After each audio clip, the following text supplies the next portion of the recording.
تاتوي ميديا مشاهدين تاتوي ميديا المتابعون في كل مكان. نحن جينا زيارة منطقة جابوج. زيارة لناس جايين من منطقة بولو بيمنم بعد ما استبقوا شباب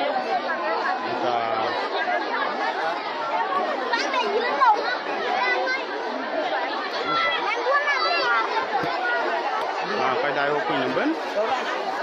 kan ada kontrol aja apa di tu ben kan baca keting surai kan kai sebab di kontrol bim nom macam wan terus bim nom ada yang kan camping ada raja kai baca gue aktor من 10,000 نفر وعندهم يوم كامل كتير كيام هاديار كميت قيد لما دا يوجه كنا هو داون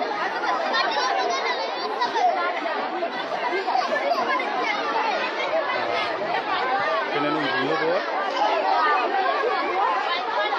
ada rani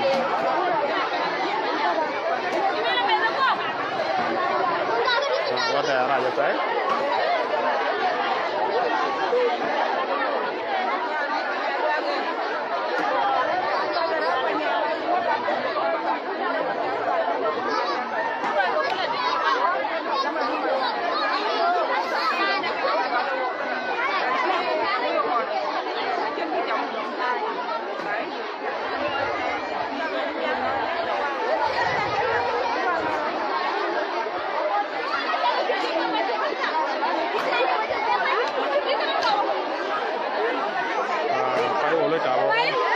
King media,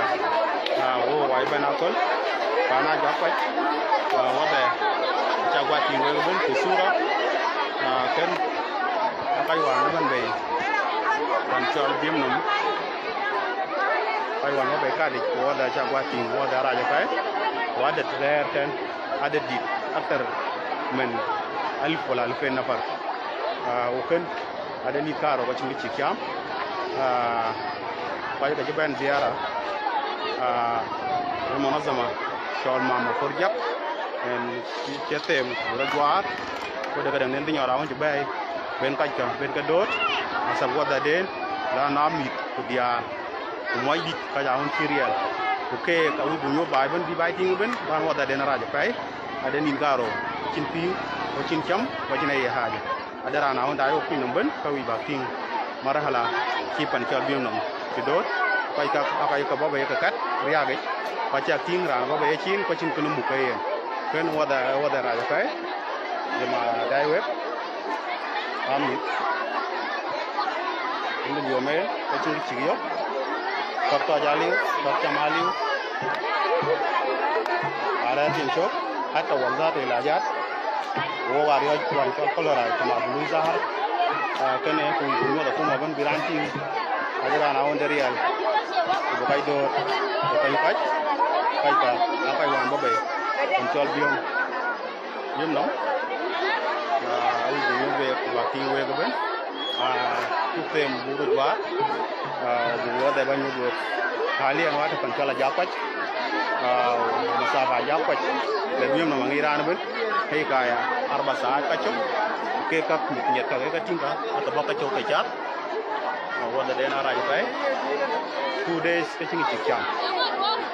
mình dùng hai được chim cái múc cả cái nó dùng được về bên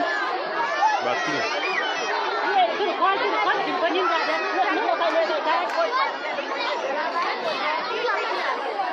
rani ben ba kaye masada ran tinyo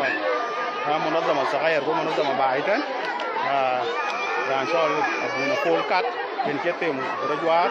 betishit 40 shawal ken degi jala da suzet ko bay ben kay bakko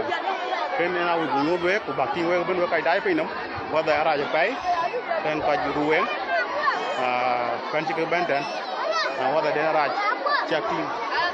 ki cha do nam dera ngod bo lisa ada di de pay ada